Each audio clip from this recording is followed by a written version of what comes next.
Okay, so last time ang diniscuss natin ay or ang napag-usapan natin ay infinite series. Yung infinite series na yon, okay, has the form na ganito, di ba? Summation a sub n from n equals 0 to infinity. So, yan yung form ng infinite series before. And syempre pag in-expand natin yan, we have ganito yung magiging itsura niya. Okay? Okay, so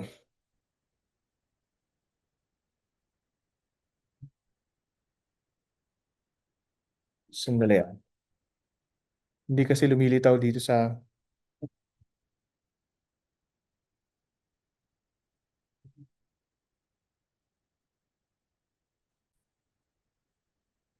So, now, ang pag-aaralan natin ay yung tinatawag na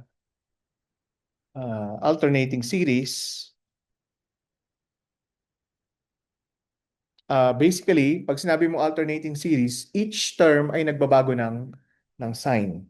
Okay, so ang ibig sabihin is A naught minus A1 plus A2 minus A3 plus A4 and so on and so forth.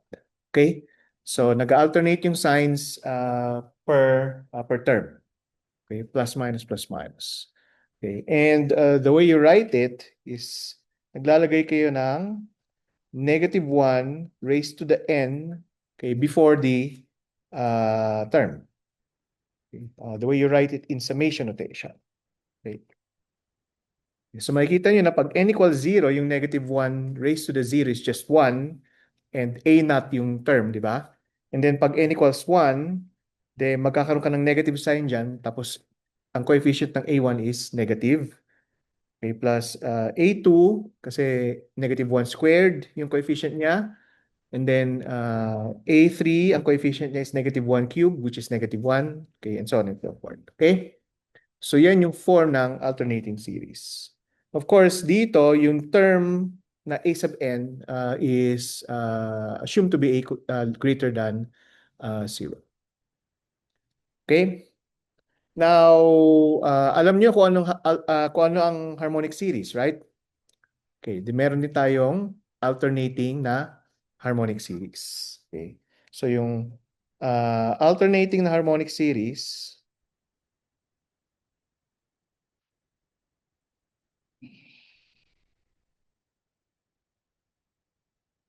okay, mayroong ganitong form.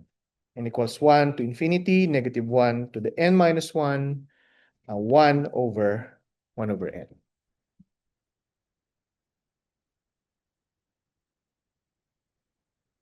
Okay, so anong first term dito?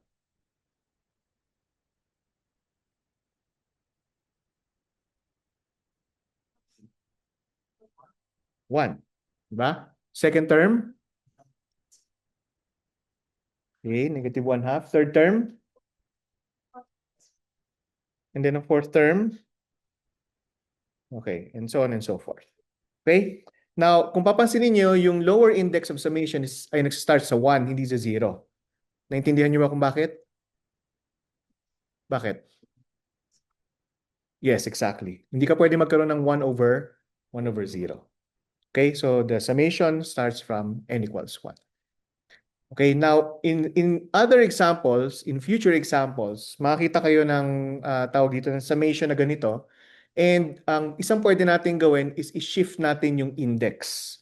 So, for example, dito yung index nag-start from n equals 1, pwede mo siyang i-shift yung index para mag-start yung summation to n equals 0. Yun lang, sa particular na example na ito, yung alternating harmonic series, hindi natin pwedeng gawin yun dahil nga hindi tayo pwede magkaroon ng first term na 1 over 0. Okay?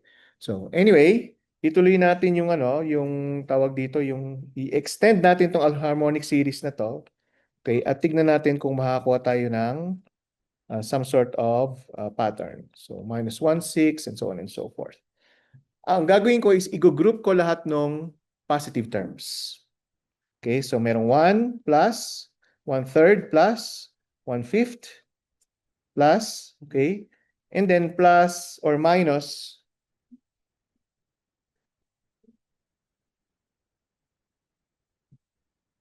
Yes. Okay. Ito ngayon magiging minus and then 1/2 plus 1/4 plus 1/6. Okay, oops, sorry. Plus and so on and so forth. Okay? Nakasunod? Yes. Pwede nating so meron tayong series ngayon composed of odd denominators. And then meron tayong series composed of even denominators. So pwede natin sila isulat in terms of sum of two series functions. So yung odd denominators, ay pwede nating sulat in this way, 1 over 2v minus 1. And then yung even denominators, ay pwede nating isulat in this way, okay, 1 over 2v. Okay? So makikita natin na consistent yan, no? Tama yan. Kasi pag v equal to 1 dun sa first term, so 1, tawag dito, 1 over 2 times 1 minus 1. 2 minus 1, 1. Di 1 yung first term, di ba? Pag v equals 2, yung second term, 1 over 4 minus 1, so 3. Okay? So yun yung para sa odd terms. And then sa even terms, mas madali yan kasi 1 over, pag v equals 1, it's just 1/2. Pag v equals 2, it's just 1/4. V equals 3 is 1/6, and so on and so forth. Okay, so now we are able to write them in this way, and pwede nating pagsamahin yung tawag dito. Since pareho sila ng index of summation, v equal to 1 to infinity, from v equal to 1 hanggang infinity, pwede natin i-group yung terms na yan, 2v minus 1 minus 2v. Okay?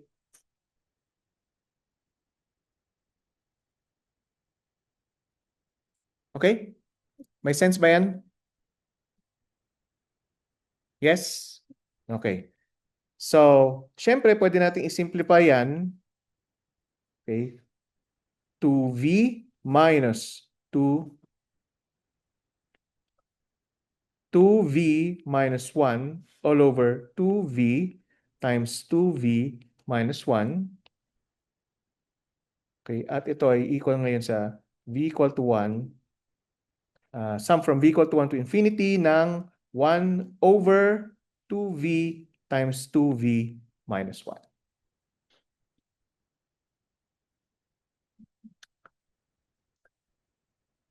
Gets?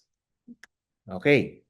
Now, syempre, ang ginagawa parati natin ngayon so far is to test for convergence or divergence.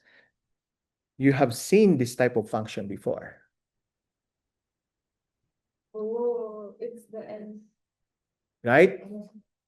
Is this series convergent or divergent?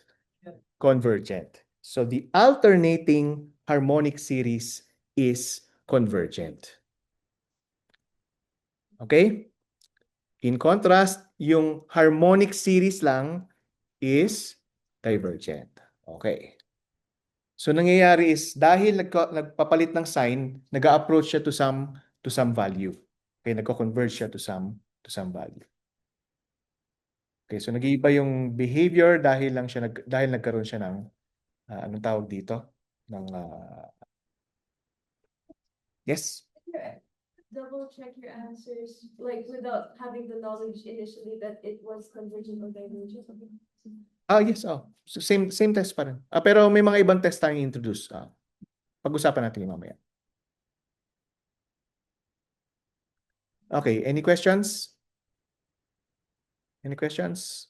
Of course, pwede nyo i-test yung convergence or divergence dito using yung mga tests na ginamit natin before. Pero, di ba before ang ginagawa natin is, ito yung starting point, and then kinukuha natin yung difference, di ba? And then saka natin dinedetermine yung convergence or divergence. Dito ang isang pwede nyong gawin ay difference method, di ba? Ano pang pwedeng yung gamitin na test dito? Hindi. Ratio, mahihirapan kayo dyan. Kasi magkakaroon kayo ng 2V, uh, 2V plus 1 sa ibabaw, at saka 2V minus 1 sa ilalim. Magka-cancel yung dalawang 2V eh. Okay. Oo lang kayo ng oo, pero alam ko hindi nyo naintindihan yung sinasabi ko. Okay. Pero ganun yung lalabas. So magiging komplikado siya. Okay? So, anong tawag dito? Pag ratio test, mas mahirap i-evaluate yung limit. Okay? Ano pang pwede nyo gawin? Integral. Pwede kayo mag-integral test kasi alam nyo, pag kinuha nyo yung integral test using integral test. Okay, so pag kinuha nyo yung integral niyan, okay, so that's one, uh, that's tawag dito, dv over 2v minus 1, then minus integral to infinity ng dv over v, 2v, sorry. So equal yan sa 1/2 ln ng 2v minus 1 evaluated to infinity, and then minus 1/2 ln ng 2v evaluated to infinity.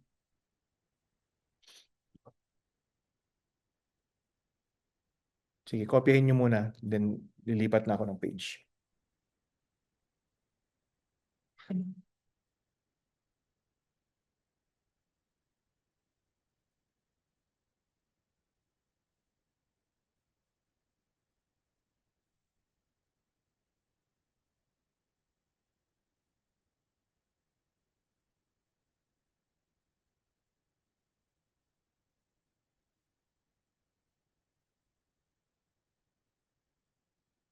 Okay na?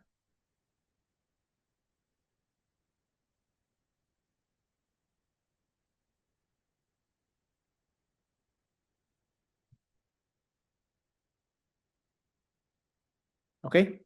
So, syempre, simplify natin yung logarithm, no? Natural logarithm. Susulat natin in this way. So, equal to sa 1/2 ln ng 2v minus 1 over 2v. Okay? Evaluated to infinity. Okay? At ito ay equal sa?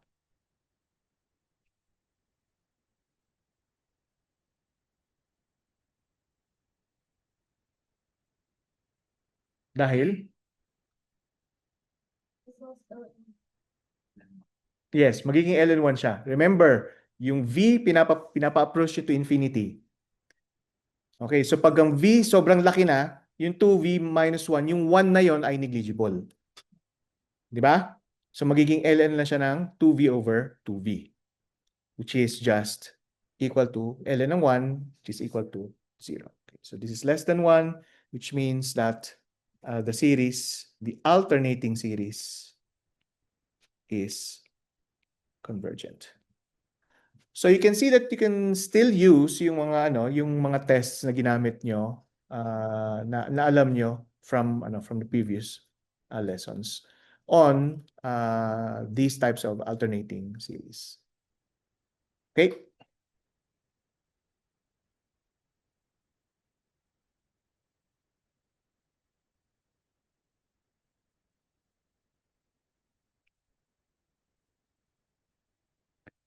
Okay, so there's a criteria called the Leibniz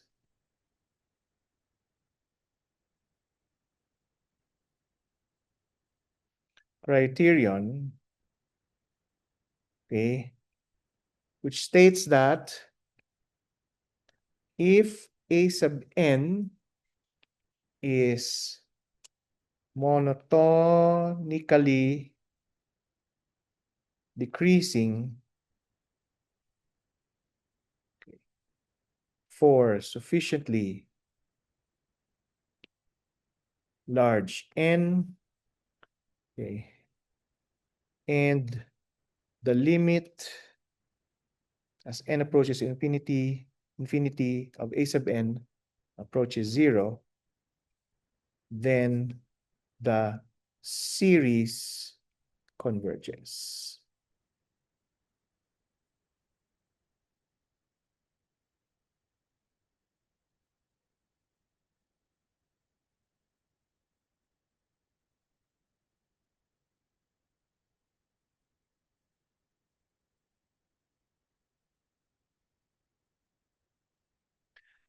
Okay? Now, there's a similar criteria dun sa tawag dito, series functions dun sa previous na lesson. Okay? And yung criteria na yon is tawag dito, necessary but not sufficient. Okay? In the same way, itong Leibniz criterion is also necessary, okay, pero insufficient din siya. Okay? Hindi rin siya sufficient na proof na yung series ay, or yung alternating series specifically ay nagko-converge. So, kailangan nyo pa ng isa pang condition. Okay, at ang tawag dun sa condition na yon ay, okay, so the condition, okay, for the existence of a limit, capital S, okay, is that for each epsilon greater than 0, there's a fixed n, which is equal to n of epsilon, okay, such that, okay, yung finite sum minus yung tawag dito, value, yung finite, yung infinite sum minus yung finite sum, okay, is less than epsilon for I greater than n.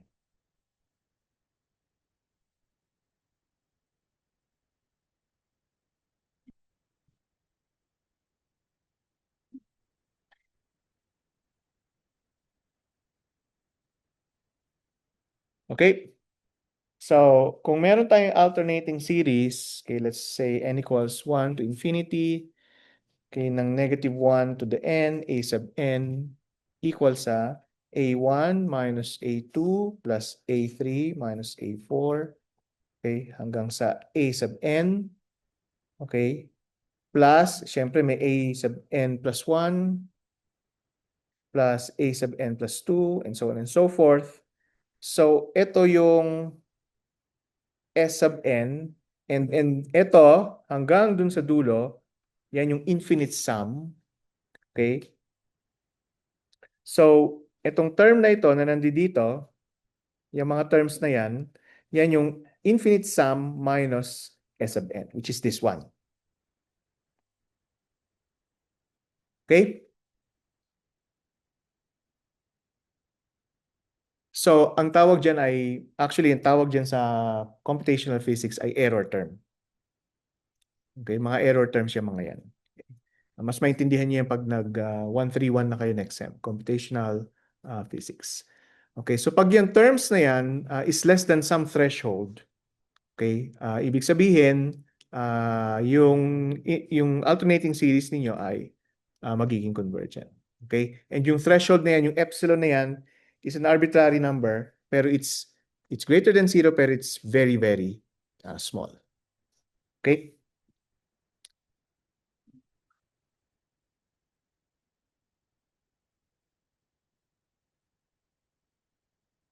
Okay.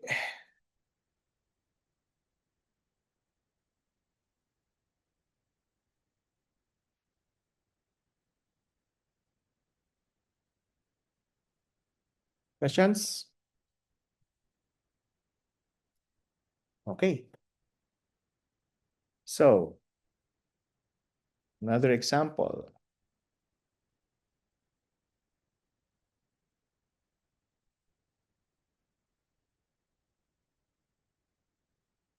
So, exponential I to the x. Naintindihan niyo naman yung I, no?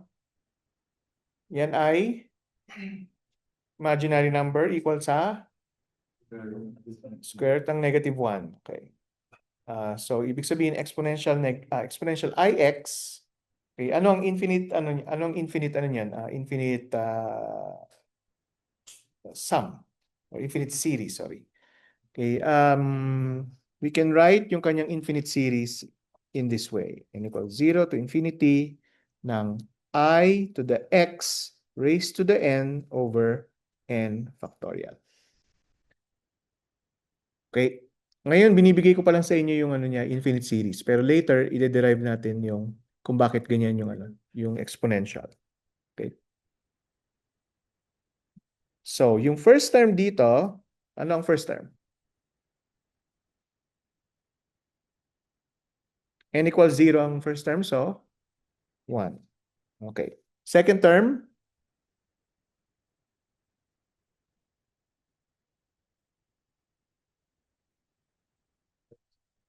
n equals 1, di ba? So, I x over 1.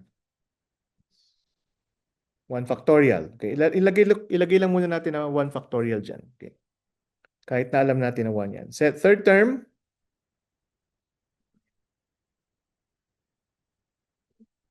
then ix cubed over 3 factorial plus ix fourth to the fourth over 4 factorial. Okay, and so on and so forth. Okay, pagsasama-samahin ulit natin yung odd and even terms. Okay, gagawin natin ay i-combine natin yung mga even terms tsaka odd terms. Ano ibig sabihin ng even tsaka odd terms? Yung power ang titignan natin ngayon. Okay, siyempre yung first term, it's an even term kasi yung power niya is 0. Okay, and then yung second term is an odd term, third term is an even term, okay, and so on and so forth. Okay, so 1 plus ix squared over 2 factorial plus ix to the fourth over 4 factorial, okay, and so on and so forth. So yan yung even terms, and then yung odd term ay 1 over x over 1 factorial, ix pala, cube over 3 factorial, ix to the fifth over 5 factorial, and so on and so forth.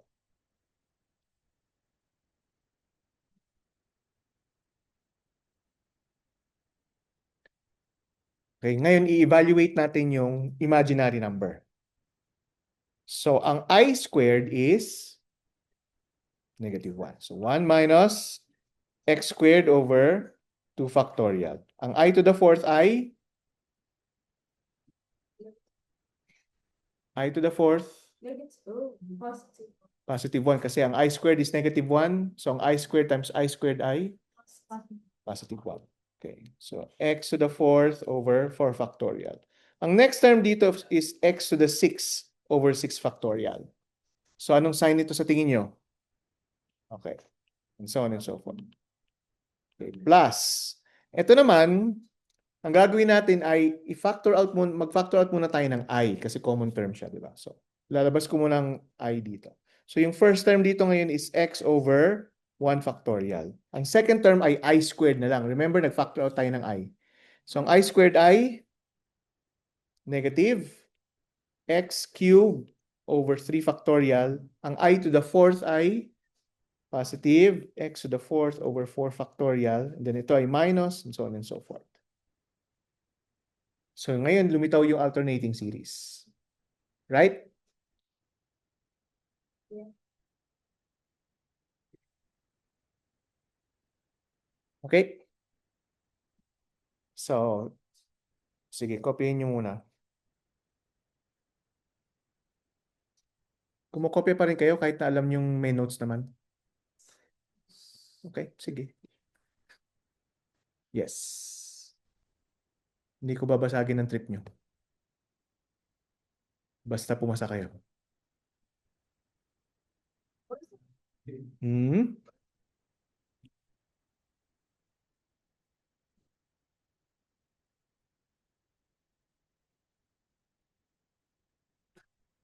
Asan yung 4? Wala naman. Yan nga. Oh.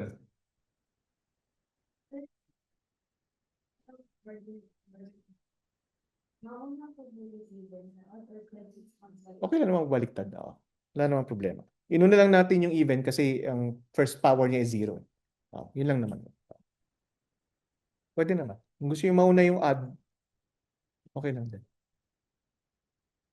Okay? So, ngayon, ang next step dito is sulat natin to in series notation. Okay? So, e to the ix ay equal sa, so lahat ng even terms ay, n equals 0 to infinity ng negative 1 to the n, x to the 2n over 2n factorial. Okay? I-verify nyo na tama yan. Nasa notes nyo na, no? Para hindi ko na ibabalik dito. So, yung first term ay n equals 0. Diba? So, negative 1 to the 0, x to the 0 over 2 to the 0 factorial. Yun, lahat na yun ay equal sa 1. Right? Right? Okay. Pag n equals 1, so negative 1 raised to the first power. So, negative siya. X to the 2 times 1. Tama? So, x squared divided by 2 times 1 factorial. So, 2 factorial. Tama?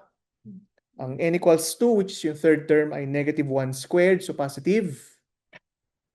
Okay? X raised to the 2 times 2, which is x to the fourth over 2 times 2 factorial. 4 factorial. Tama ba? Yan yung ano, nakalagay dyan sa notes ninyo. Okay. So, yan yung ano, yan yung first term. Okay. And then yung second term, may coefficient ka na I. Okay, sa labas. Well, syempre, coefficient nga kasi siya.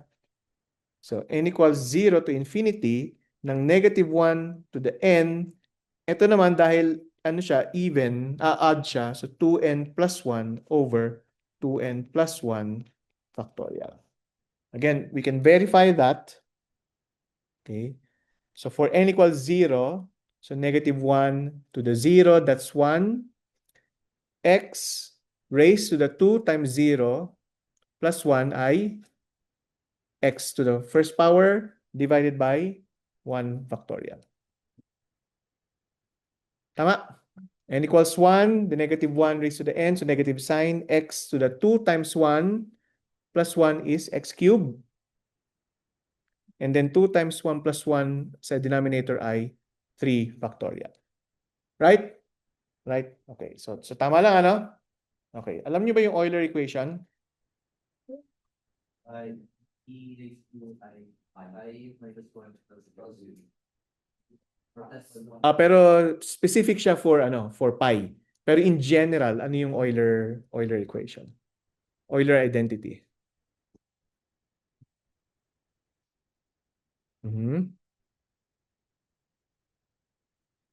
Well, actually, simple lang naman yung tanong ko eh. Alam niyo ba o hindi? Oh, yan. Ganun lang. Ganun lang. Sagutin niyo lang yung tanong, di ba? Yes. 1 over n factorial. Hindi. So, ito siya. Cosine x plus I sine x.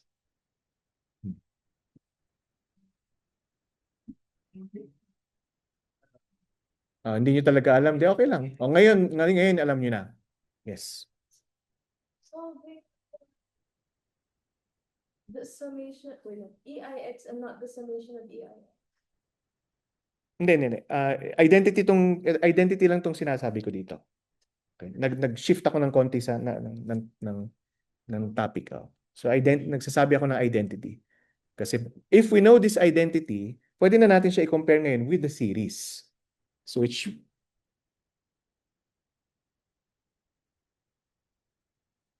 Euler identity or Euler equation.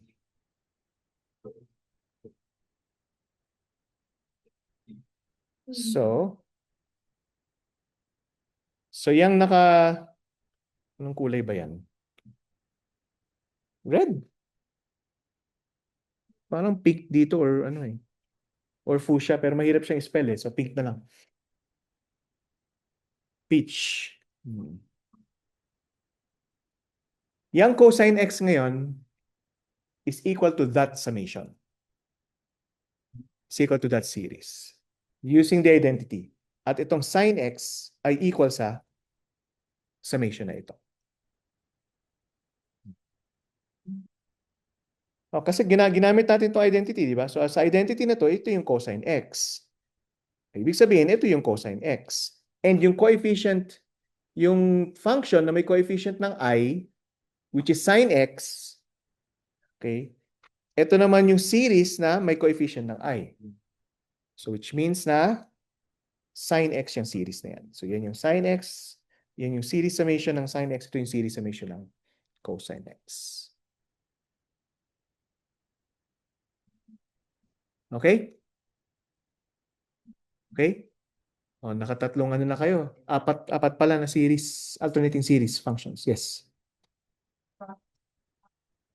We can get this series moving. Yes, meron na. Darating tayo dyan. Pagdating natin sa Taylor series. Pero anong tawag dito? After a couple of lessons pa tayo. Okay? Okay? Now, alam natin na alam natin na yung series na yan na naka-enclose sa box na peach, okay, ay convergent. Kasi cosine x nga siya eh. Di ba? And yung naka-enclose sa box na series, alternating series is also convergent kasi equal siya sa sin x. Right? Pero syempre, kailangan natin i-prove pa din. Anong test ang pwede natin gawin dyan?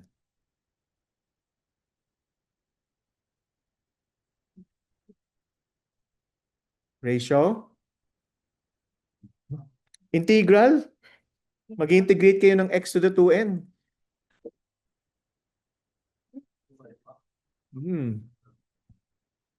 Integral x to the 2n dx yan, ha? Root. Definitely hindi yan root, di ba? Oo. Kasi may factorial kayo sa ilalim, eh. Paano nyo kukunin ang root ng isang factorial? Di ba? Wala na. Patay na kayo. So, sa ratio na lang yung natitirang option. Try natin yung ratio test. So, sa ratio test, ang ratio test ay limit as n approaches infinity ng a sub n plus 1 over a sub n. Okay. Dito, ang a sub n, tignan muna natin yung cosine. Okay. So, kunin muna natin yung convergence ng cosine. Ang a sub n is x to the 2n over 2n factorial. Okay, so yung a sub n plus 1 ay ganito nyo isusulat. Okay, i-drop nyo muna yung pen nyo kasi para hindi nyo ma-miss kung anong nangyayari. So yung a sub n plus 1 is x raised to the 2 and then ang papalitan nyo yung n ng n plus 1. Okay, kasi marami nagkakamali ng ginagawa is ginaganito nila. Okay? Which is entirely different. Naintindihan nyo? Papalitan nyo yung n ng n plus 1. Okay. Yes. All over 2, papalitan nyo yung n ng n plus 1 and then saka yung factorial. Okay? Mahirap na. Diyan kayo madali. Wala na. So then take the limit as n approaches infinity. Okay. So ito ay x to the 2n plus 2, right? Over x to the 2n times 2n factorial over 2n plus 2 factorial.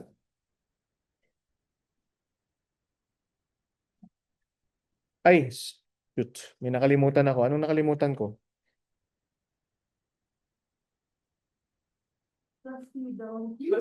Plus C. Wala naman tayong ginawang integration dito. Limit. Okay? So, simplify muna natin bago tayo mag-proceed. So, limit as n approaches infinity ng ano ang x to the 2n plus 2 over x to the 2n? X squared. Naintindihan niyo kung bakit nag-x squared yan? Yes? Okay. And then ano ang 2n factorial over 2n plus 2 factorial?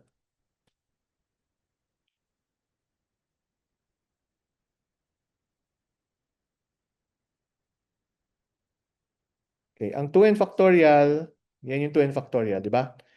Ang 2n plus 2 factorial, pag sinulat niyo yan, syempre ang first term is 2n plus 2. Ang susunod dito is 2n plus 1. Tama? Ang susunod dito ay 2n minus 1. Right? Hanggang sa 3 2, 1. At ito yung 2n factorial. So, ito ay magka-cancel with that. At ang matitira ay itong dalawa.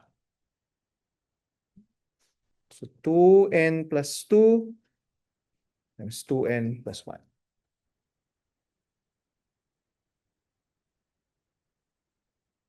Ayos? Ayos? May isa pa akong nakalimutan. Anong nakalimutan ko? Yung negative 1, tama. Dapat meron ditong negative 1 raised to the n plus 1. Ito yung a sub n plus 1, right? At sa ilalim, merong negative 1 raised to the n. Tama? Yes. Okay. So, ibig sabihin, ano ang negative 1 to the n plus 1 divided by negative 1 to the n? Negative 1. So, may negative sign dapat ako dito at may negative sign ako dito. Okay? So, anong limit? Yan limit na yan ay equal saan?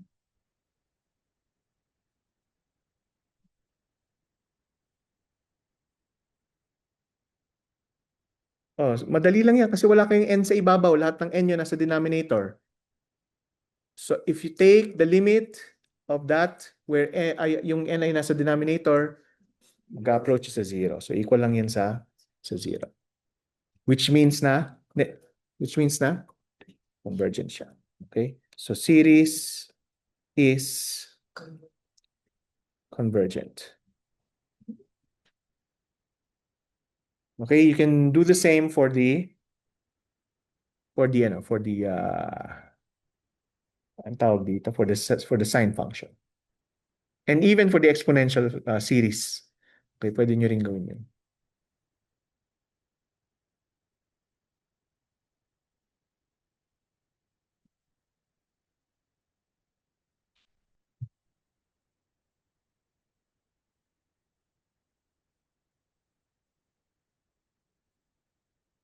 Okay? Questions?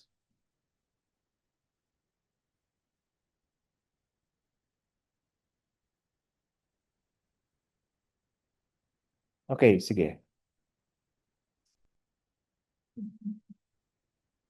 Summation from n equals 0 to infinity ng negative 1 x to the 2n over 2n factorial. Ito ay series function. Ito ay series ng aling function? Cosine, right? Okay. So, if x is equal to pi over 6, ano ang infinite sum?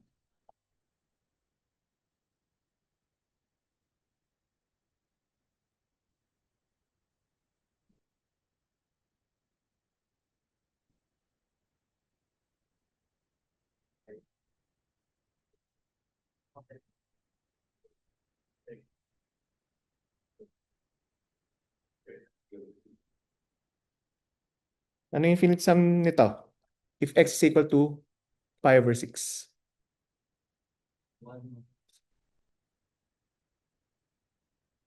Essentially, ang kinukuha niyo ay cosine pi over 6. Anong cosine pi over 6? Square root of 3 over 2. Right? Right?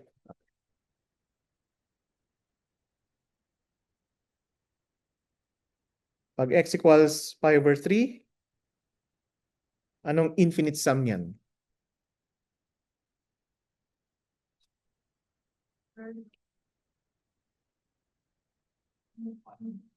Ha? 1/2. Ayos. Hindi nyo lang natatandaan siguro, no? Oh, exactly. Yung unit circle.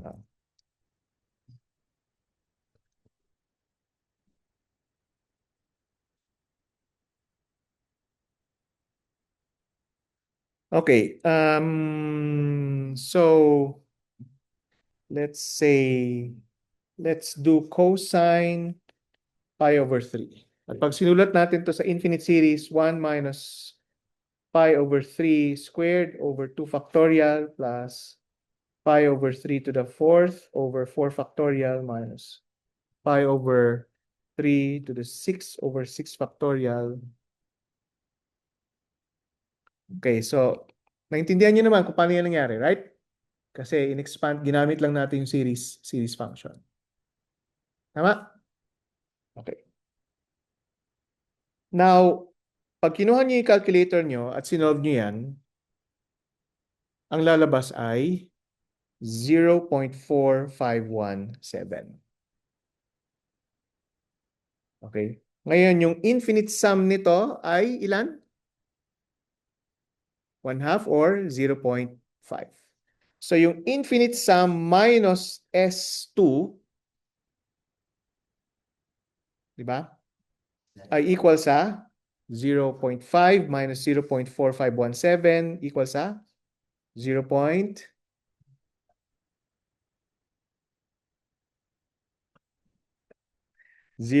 Kailangan nyo talaga i-calculator pa yan. 5. Ay, hindi, 4. 4. No. 483. Tama? 0.0483. So, ito yung, di ba ang tawag natin dito ay yung error. Di ba? So, yan yung error. Okay? Ang dinrap natin na term ay ang dinrap natin na terms, ay sorry, hindi yan yung error. Tama, yan yung error. Okay? Ang dinrap natin na term ay dito ang first term na dinrap natin ay ito. So itong particular na value niyan, ito lang, it's 0.0501. Okay? And mapapansin natin na itong error na ito is less than this one. Okay? So ang point na sinasabi ko dyan is S minus Sn is less than A sub n plus 1 in this case, yan yung ating epsilon, which is equal to 0.051. Okay? So nasa-satisfy niya itong condition na ito.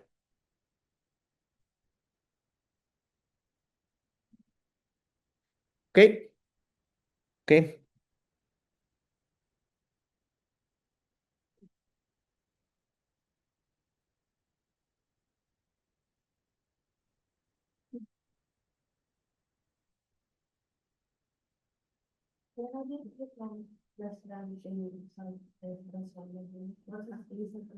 Actually, epsilon yan. Pero dahil hindi natin alam yung epsilon, ang closest thing is yung next term. So pag kinuha natin yung ito naman, ito yung magiging epsilon ninyo. Yes?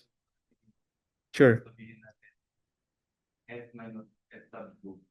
So, magiging epsilon yun po yung term na A sub 3. Yes.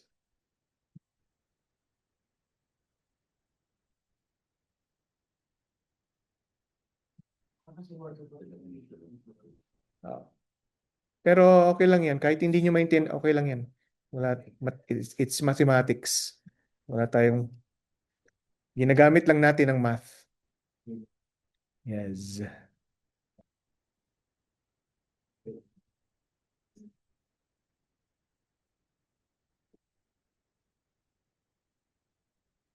Okay, any questions?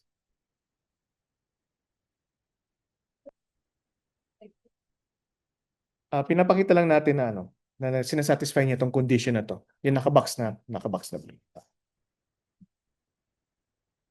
Obviously, naman siya. Mag-approach siya to 0 kasi nag-alternate nga siya eh. Diba? So, for example, yung harmonic series, 1, tapos 1/2, di magiging 1/2 na siya, di ba? Tapos magdadagdag kayo ng 1/3, so magiging 4/6, di ba? 2/3. And then babawasan nyo ng 1/4. So lumiliit yung term, mag-approach siya sa 0 habang pinapa-approach. So ganun din dito. Lahat po ba ng alternating series na ba? Hindi. Yan. Good question yan Good question. Hindi. Makikita natin yan mamaya. So, actually,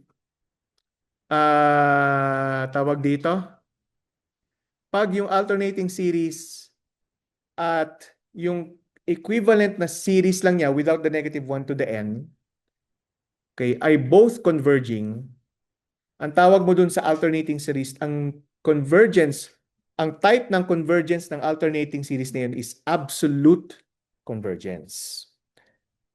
Pero, pag yung alternating series ay convergent at yung non-alternating series ay divergent, ang tawag mo dun ay conditionally convergent. Okay? Or uniformly convergent.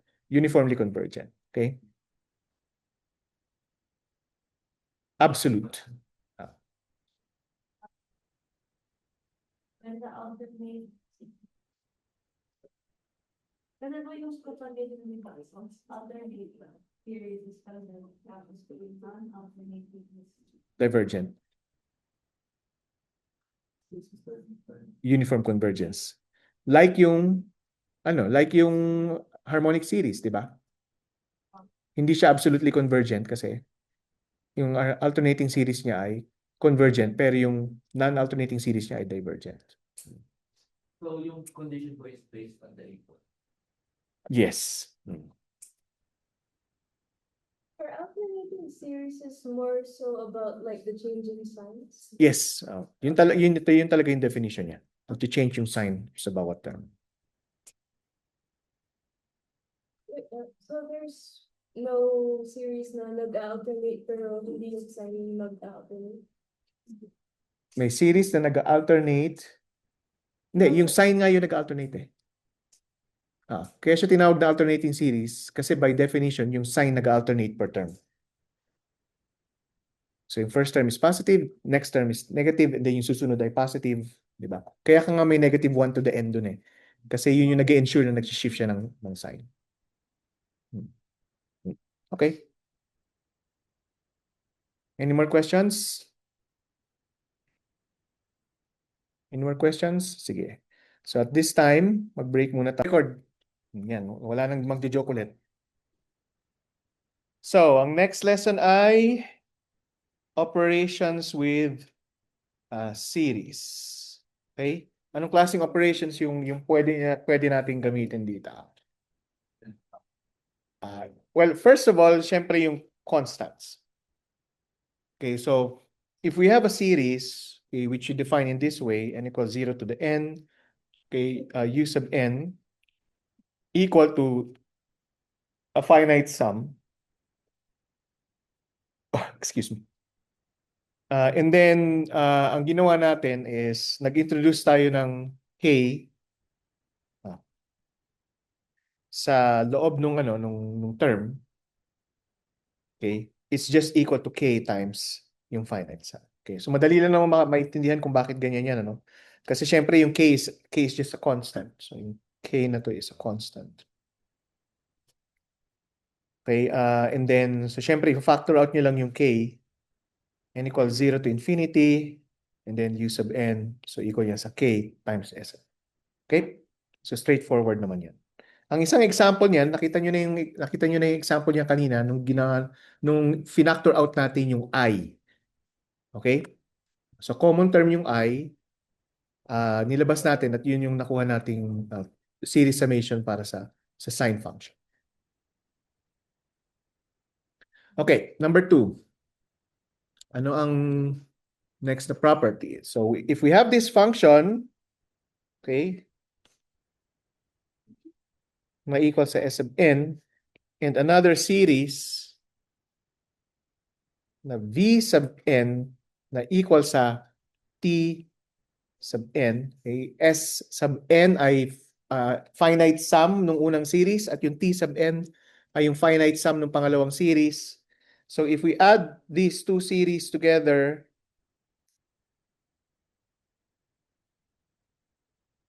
and remember that you can only add them kung pareho yung summation indices. Okay, yung upper tsaka lower limit.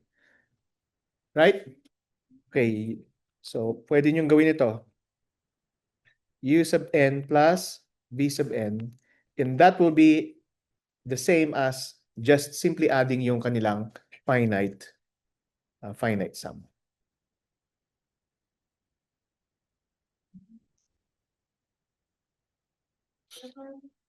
Yes.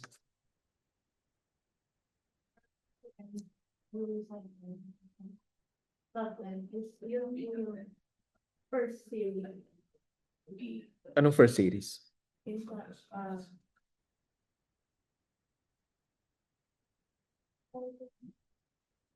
is a number two. Oo nga. So yung first series mo yung U sub n, sum ng U sub n. Pangalawang series mo yung sum ng V sub n. Okay. Ah. Sure. And it was replaced with infinity. Ay, bakit infinity? Dapat ano lang siya.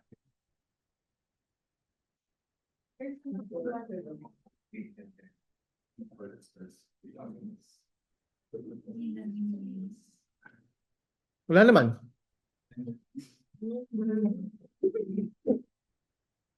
Hmm. Lower po ba yung number sa both types of convergence? Yes. Yes. Whether divergent or convergent, ang individual na series, okay, mag-work siya.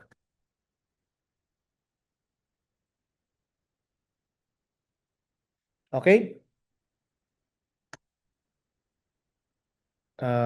Then, yung third ay, again, kung meron kayong finite na sum, meron kayong ganitong function, U sub n, okay, which is equal to yung finite sum na S sub n. Okay, tapos, ang ginawa natin is nagdagdag tayo ng constant doon sa infinite sum. Yan na naman ako. Finite sum, U sub n. It's just the same as A plus S sub n. Okay, yan medyo ano lang naman yan, di ba? Obvious din yan.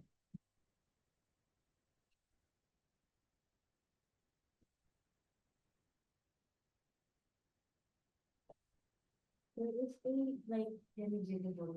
Constant. Oh, sorry.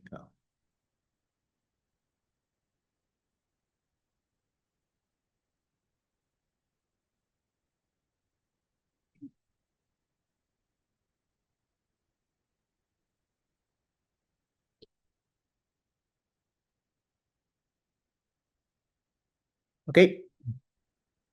Okay. So itong itong mga susunod ay hindi na ang tawag dito. More na property sila kaysa definition. So if you have two infinite series, ito infinite series na talaga to. Okay? U sub n and sum from n equals 0 to infinity ng V sub n. Okay? If both of them are both absolutely convergent,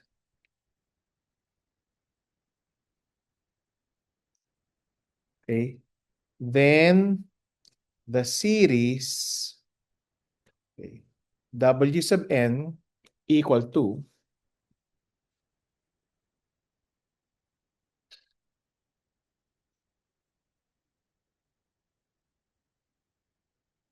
okay, hinintay ko kayo matapos magsulat kasi para hindi kayo magulat sa mangyayari.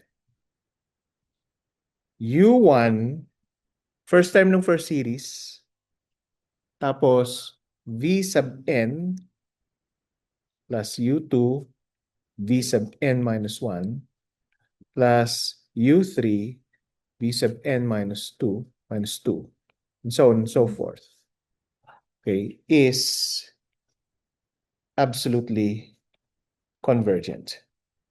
Note na pinili lang natin yung n terms, hindi yung buong infinite na term. Okay, so ang ginawa ko is nag-multiply lang ako ng certain number of terms sa bawat isang series, hindi yung buong infinite series. Kaya dito, yung first term dito involves V sub n. Okay, hindi V sub n na infinity. Nakuha niya? Okay? So, yung W sub n na yan, ang tawag dyan ay, Cauchy product. Cauchy. Cauchy. French yan, French. Mm.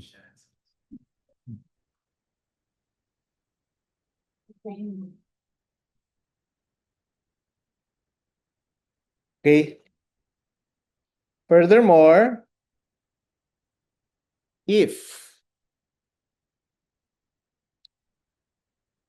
itong finite series na ito, ang tawag dito, converges to to yung finite sum na S of n, and itong finite series na ito converges to yung finite sum na T sub n, then yung sum ng W sub n, okay, ito na yung Cauchy product, okay, converges to the sum S sub n T sub n.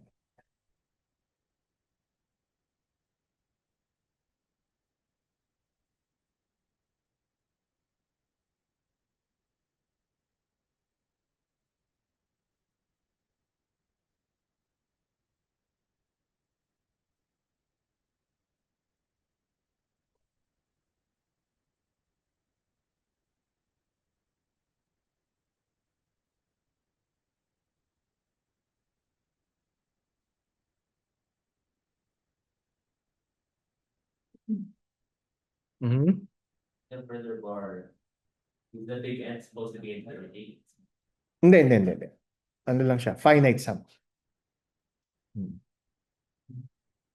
So ang point dito is kung meron kang series, kung meron kang infinite series ng U sub n at infinite series ng V sub n, and yung dalawang infinite series na yun are absolutely convergent, so kung puputulin mo lang siya sa n terms, okay, both of them putulin nyo lang hanggang n terms at i-multiply nyo, you get the Cauchy product. At yung Cauchy product na yun ay convergent. Okay? Furthermore, again, ika-cut mo lang siya hanggang sa n terms, cut nyo hanggang sa n terms, both infinite series, okay, yung tawag dito, yung Cauchy product nila will converge to the product of the finite sum nung first series at saka nung second series. Yung S sub n at saka T sub n. So yung infinite. Yung infinites ng W. Yes. Finite po yung last. Ay, hindi, sorry. Hindi infinite ng W kasi hindi infinite ng W kasi yung Cauchy product is up to the n lang eh. So capital N lang siya. Sige, yung ba yung tanong mo? Okay. Mhm. I guess you, it's like, it's solved by A for number while the B is solved by N and one is one. Nag-start ka lang dun sa last term. So yung parang yung first term, multiply mo by the last term. Oh, ganun. Pero actually hindi siya nagmamatter. Hindi nagmamatter.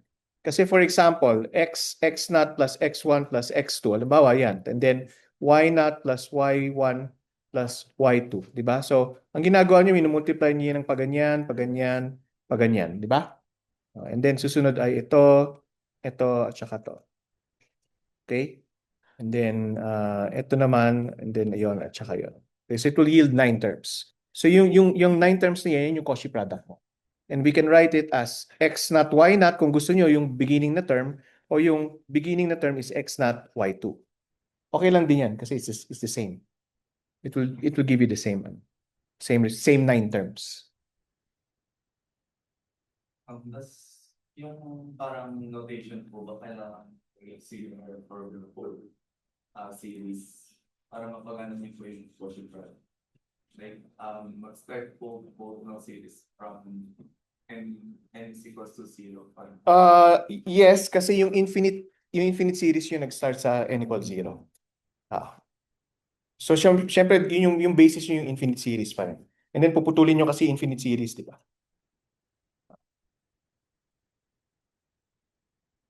Okay na? Okay na? Okay, and then yung fifth is it is not true that term by term differentiation, okay, or integration of a series will result in a new series with the same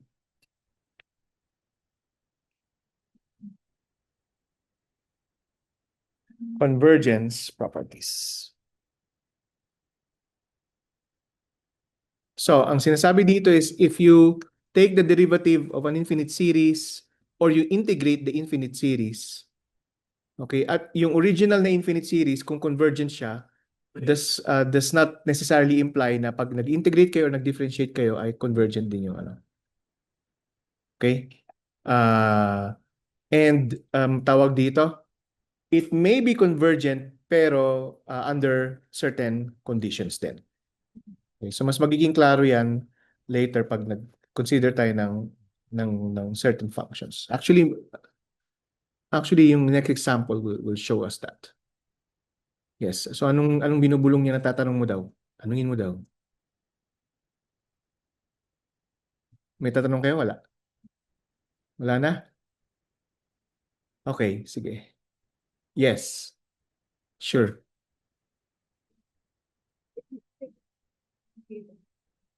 It doesn't necessarily mean that convergent. Convergent siya pero under certain condition. Ah.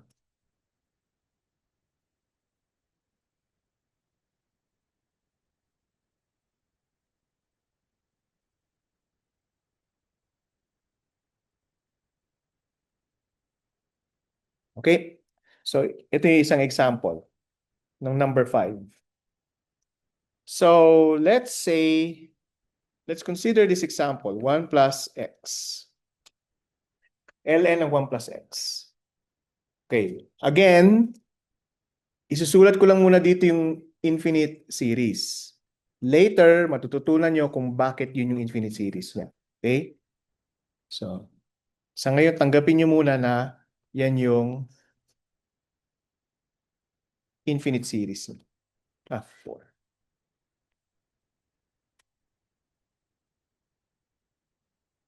Okay?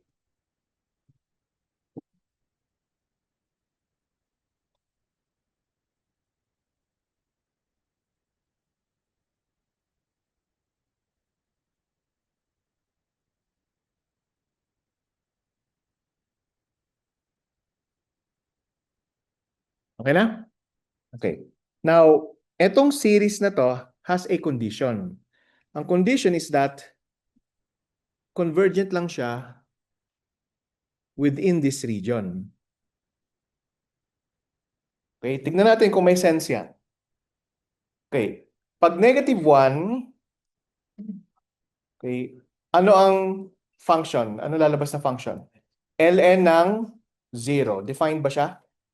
Hindi. So, kaya, anong tawag dito? Kaya, for x equals -1, undefined siya. So, hindi convergent yung series. Okay? For x between -1 and 1, so ibig sabihin mga fractions na to, no? Convergent ba siya or divergent? Well, obviously, sinasabi dito na convergent. Diba? Like for example, if x is equal to 0, then ln ng 1 is 0. If x is equal to 0.5, so ln ng 1.5 has a finite value.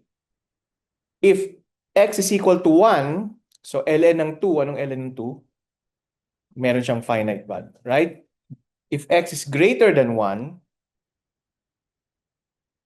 okay, ln ng 3 for example, okay, may finite value siya pero yung series ay divergent. Okay? Yun yung sinasabi ng condition na yan. Okay? Hindi na natin ipo-prove for now. Kasi, anong malay nyo, baka lumabas sa exam. Ay, nag-slip sa bibig ko. Yon. Okay? Now, ang gagawin natin is, i-derive natin to expression na ito. 1 plus x over 1 minus x. Okay? Gamit, ito lang. Yung given na yan. So this one, we can write as ln ng 1 plus x minus ln ng 1 minus x. Tama? Tama? Yung ln ng 1 plus x is x minus x squared over 2 plus x cubed over 3 minus x to the fourth over 4 and so on and so forth.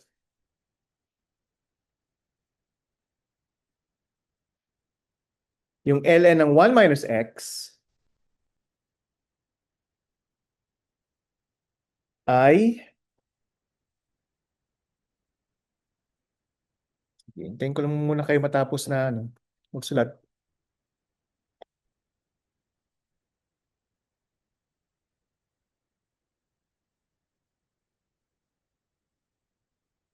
Okay na? Okay, tingin muna kayo rito. Minus x minus x squared over 2 plus minus x cubed over 3 plus minus x to the fourth over 4 minus dapat ito, no? Minus siya. Okay. Plus and so on and so forth. Naintindihan niyo kung paano nangyari yan? I replaced yung x na to with negative x. Okay. So x minus negative x ay 2x. Tama? Okay. Tapos, ito ay x squared. Tapos ito, negative x quantity squared. So, it's just x squared. Tama? Ano mangyayari sa kanila? Cancel.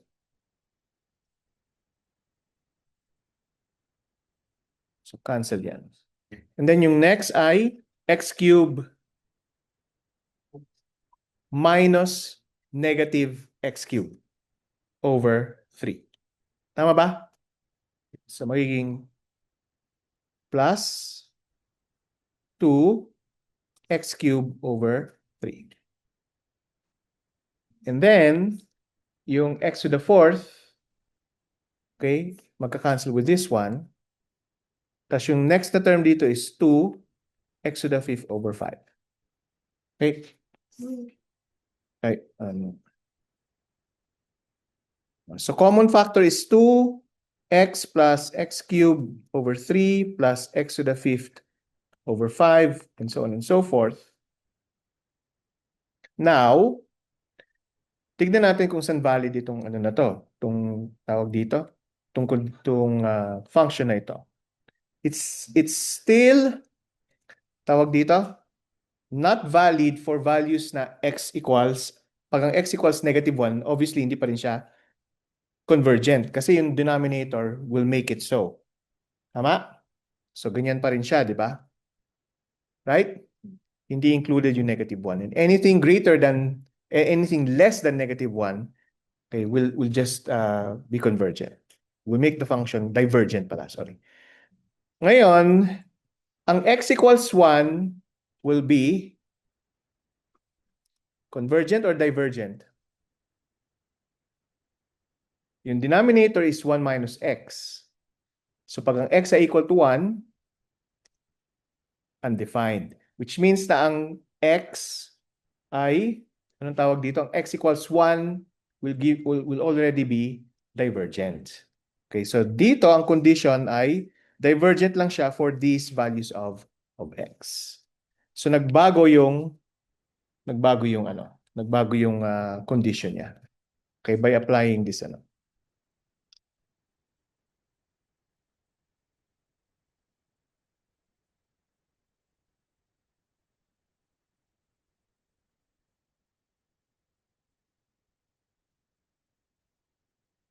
Yes.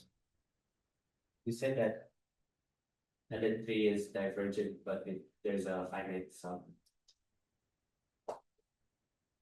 Yung infinite series niya ay divergent. Oh. Like, has a value, Yung LN of 3 or LN of, I don't remember. So does that make it an irrational term? nakuha ko yung tanong mo. Oo. Oo nga, no? Nag-gets ko yung tanong mo. Ooh. Right. So balikan ko yung tanong na yan, ano? And sagutin ko yung tanong na yan next meeting. Okay?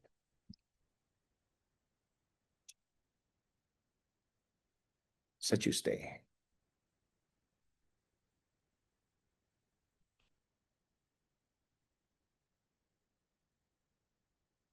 Okay, may iba pang questions?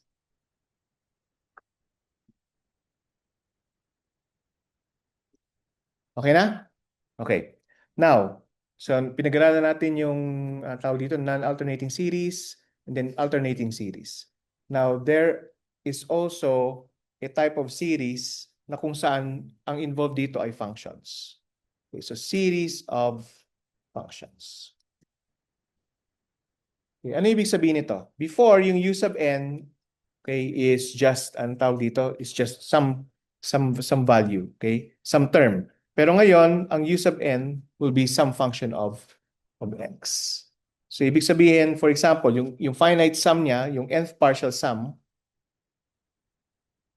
for example, will now be a function of x, okay?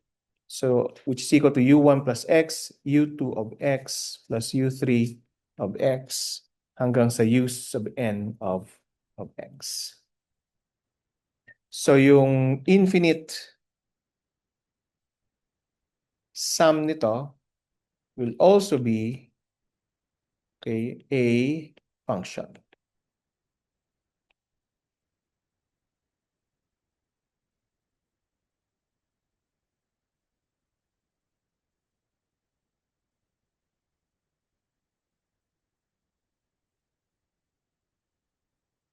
Okay.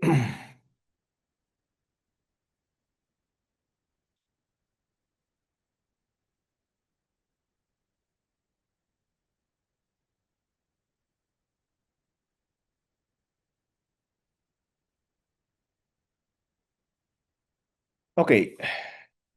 So, before dinefine natin yung absolute convergence, ano? And then, dinefine din natin yung, actually, sinabi ko pala kanina uniform convergence, no? Pero actually, pag yung infinite sum mo ay convergent at yung non-infinite sum ay divergent, conditionally convergent siya. Hindi siya uniformly convergent. Okay?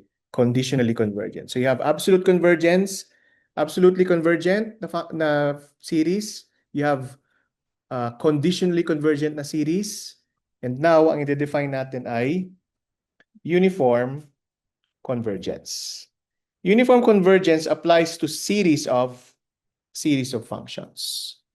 Pero ang definition nito is the same pa rin as yung previous na definition. So if for any small epsilon greater than 0, okay, there exists a number n, okay, yung number na yan is independent of x, okay, within the interval a, b, okay, inclusive yung inclusive yung a and b. Okay, naintindihan niyo na ibig sabihin niya, pag square brackets, inclusive yung a and b, pero pag parenthesis yung isa or parenthesis dalawa, hindi siya inclusive. Okay. Such that, okay, s of x, yung infinite sum minus yung finite sum, okay, take the difference of that, will be smaller than epsilon for all small n, okay, greater than or equal to capital N. Okay. Then the series is said to be uniformly convergent in the interval A, B.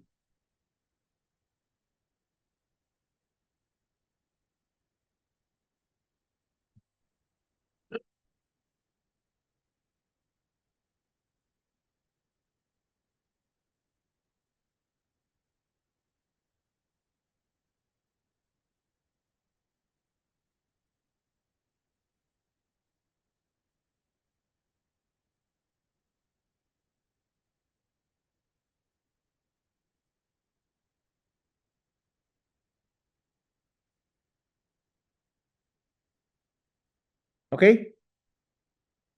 Okay. It's best described with an example. So let's say na meron tayong nitong infinite series, n equals 1 to infinity ng u sub n of x. Okay. Yung u sub n of x has this form. Okay. X over n minus 1 x plus 1 times nx plus 1.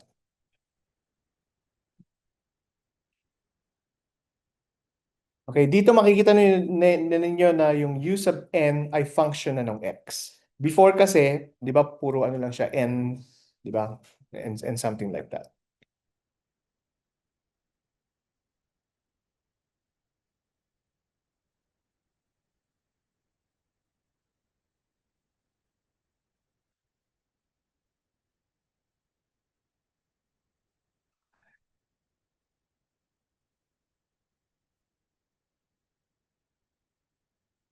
Okay, so you can do partial fraction, okay, and end up with 1 over n minus 1 x plus 1 minus 1 over nx plus 1.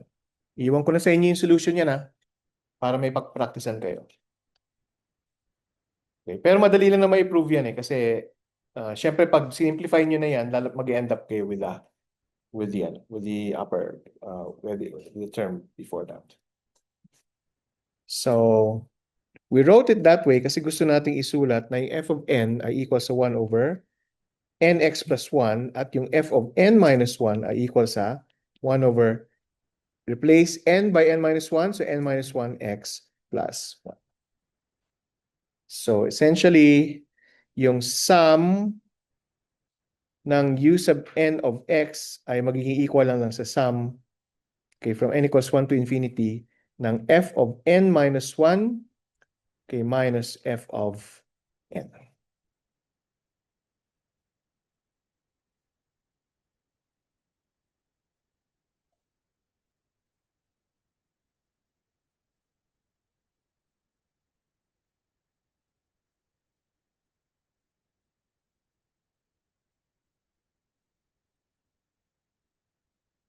Okay? Yes, difference method.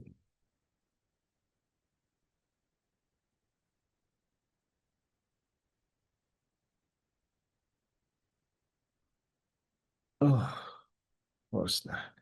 U sub, so for example, para makita niyo na tama yan, so yun ba, u sub 1 minus x. U sub 1 of x ay equal sa, so yung n dito is 1, di ba? Ito yung first term bale. So f of 0, okay, minus f of 1. So f of 0 minus f of 1. Okay, and then yung u2 of x is f of 1 minus f of 2. Okay, and so on and so forth hanggang sa u of n of x gives us f of n minus 1 minus f of n. Siyempre, pag in-add natin yan, di ba, mag-cancel ito, and then yung f2 mag-cancel with that, and then ito maka-cancel din. At ang matitira ay equal sa f of 0 minus f of n.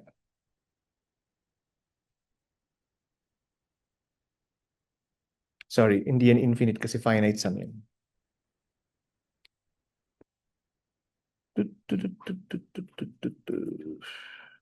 If we ended up with just n. Dapat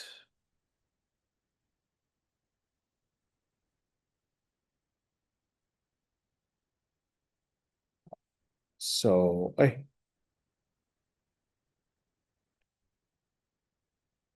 so Sn of x ay equal sa ang f of 0 ay 1, di ba? Galing dito. Ang f of n ay 1 over nx plus 1. So pag sinimplify natin yan, magiging equal yan sa nx over nx plus 1. Naintindihan nyo kung paano nangyari yan? Yes? Okay. And if we let n approach infinity, we will be taking the infinite sum. Tama? At ano ang lalabas dyan? What? Ha? 1.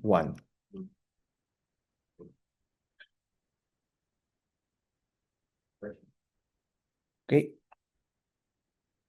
So if we let, sorry, s of x, okay, be equal to the limit as n approaches infinity of s of nx ay equal to 1. Tama? Okay.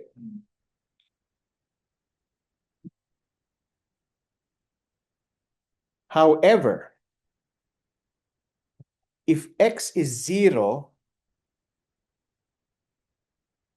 ano ang infinite sum?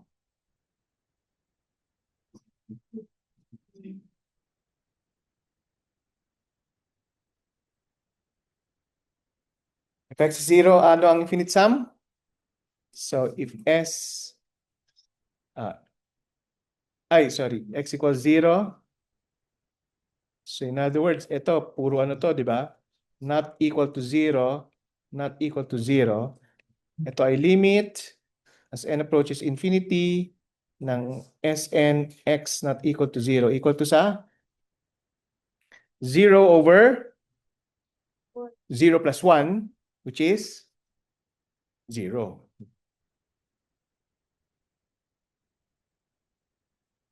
Okay? So nag-iiba yung infinite sum. Depende sa value ng x. Okay? So dito makikita nyo na pag tawag dito series functions na kayo, okay?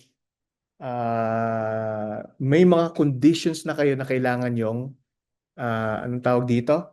I-consider base dun sa value nung x. Okay?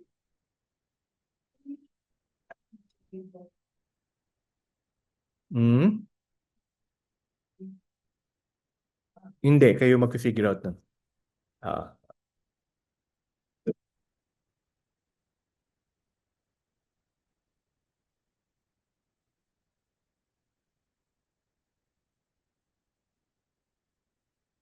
Okay, so this tells us na itong infinite sum, okay, converges to 1 except when x is not equal to tawag dito, not equal to 0.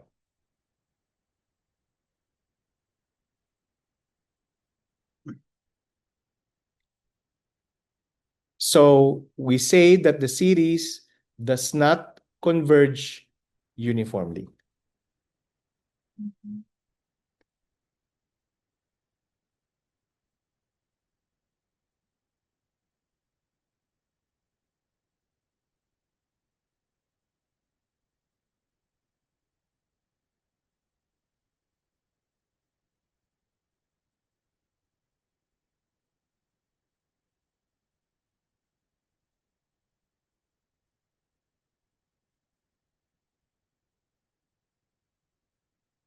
Okay. Another example. What about this one? Negative 1 to sum from n equals 1 to infinity and negative 1 to the n 1 over n plus x squared.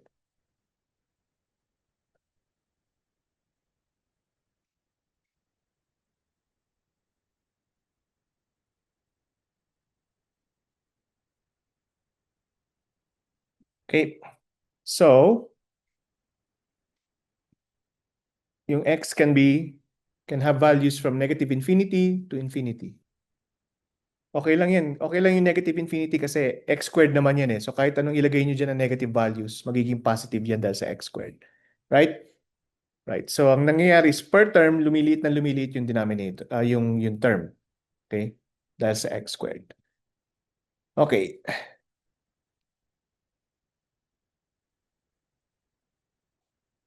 So we can compare this with tawag dito, the alternating harmonic series.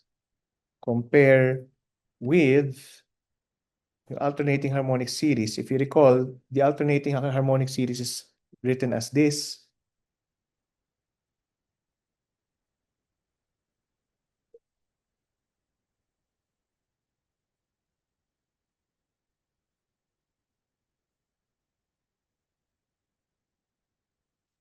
And if I multiply this by a constant,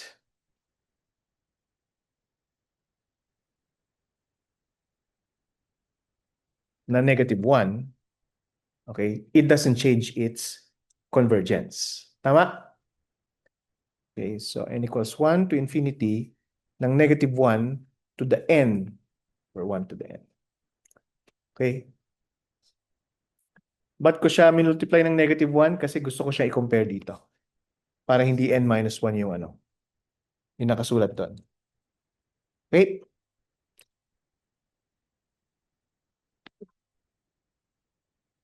Okay. So now, I'm doing a comparison test. Kasi ang kino-compare ko ngayon is n at saka n plus x squared. Okay. And this is always true. Kasi x, even though it's negative, dahil squared siya, it will become positive. So x squared will always add to n. So n plus x squared will always be greater than n. Okay. Similarly, 1 over n compared to 1 over n plus x squared will have this condition.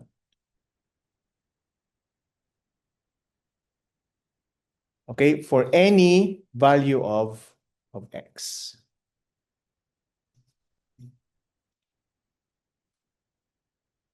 Now, how do we test for absolute convergence? Ano sabi natin sa absolute convergence?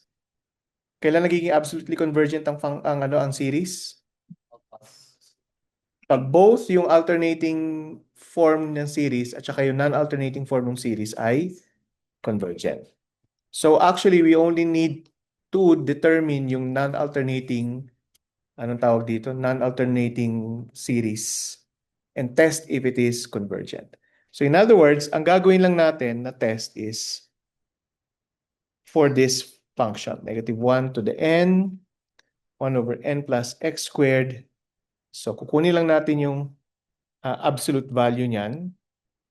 Okay, dahil absolute value yan ng term by term, okay, mawawala yung negative 1, di ba? So ang mangyayari is n plus x squared. Okay, now is this series divergent or convergent?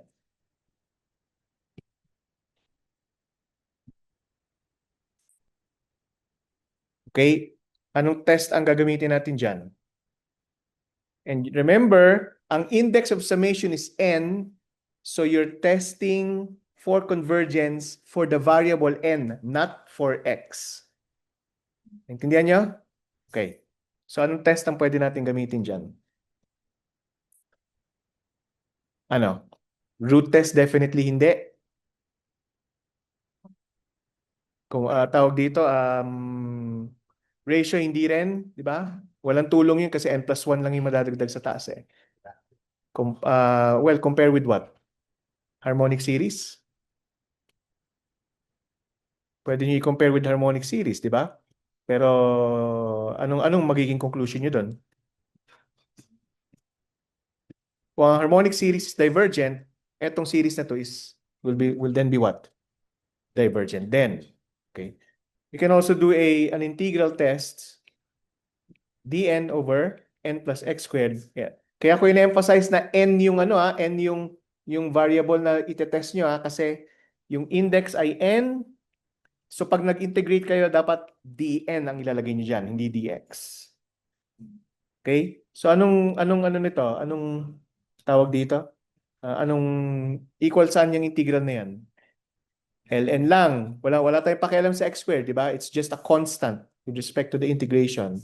Tawag dito parameter. So this will be ln ng n low power mode. Close. 1 plus x squared. Okay? Evaluated from some finite value to infinity. Anong sagot dito?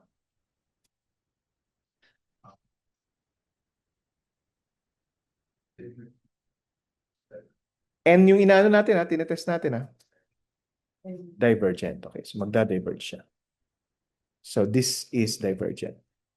Okay. Pero yun nga, by simple comparison din with harmonic series, divergent siya. So anong conclusion natin dito ngayon? Now, even though this series is convergent sa region na to, okay, yung kanyang absolute value when we tested it, it's divergent. Pero, ang tawag dito, pero yun nga, convergent siya. Convergent itong series na ito. So we say, convergent siya for all values of x. So we say na ito ay uniformly convergent kasi it doesn't change yung convergence niya if we change the value of x. But, okay, it is not absolutely convergent. Kasi yung non-alternating na series function nito ay divergent. Okay?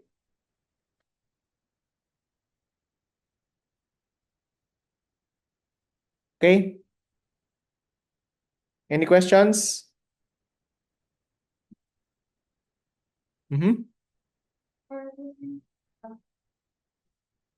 Both of the alternating for alternating rules and non-alternating rules, both of them has convergence to be considered as absolutely convergent. Yes. Then for traditionally convergent, the alternating series should be convergent while the non-alternating series diverge. Yes. Tapos sa uniform is yung infinite series na papaglit na pinaka-infinite magdadagdag. Hindi. Hindi. Yung yung uniform convergence applies only for series of functions. So kung yung term by term mo is a function of x, anong condition ng x na tinitignan mo? Para maging convergent siya. So kung absolute value, kung yung alternating series niya, for example, ay convergent for these values of x. Tapos nung kinuha mo yung non-alternating series niya, nagbago yung condition ng x. Kung kailan siya convergent or fully divergent na siya, ibig sabihin hindi siya uniformly convergent for all values of x. Nagbabago kasi yung nagbabago yung convergence conditions ng x dahil sa value ng x. So dapat yung convergence. So when you talk about uniform convergence, ang tinitignan nyo na ngayon yung x na variable. X na parameter. Hindi yung n. Hindi yung index ng summation. Kundi yung dependent variable. Yung independent variable pala. Sorry. Hindi. Ang n is yung index ng summation. Then yung x is the dependent variable for a series of functions. Kasi before, di ba, u sub n, hindi naman siya dependent sa x. Yung mga previous na examples natin. Pero ngayon, nag-introduce tayo ng u sub n na dependent sa x. Yes. To get the non-alternating series, do we just simply evaluate the absolute value? Yes. Ganun lang siya kasimple.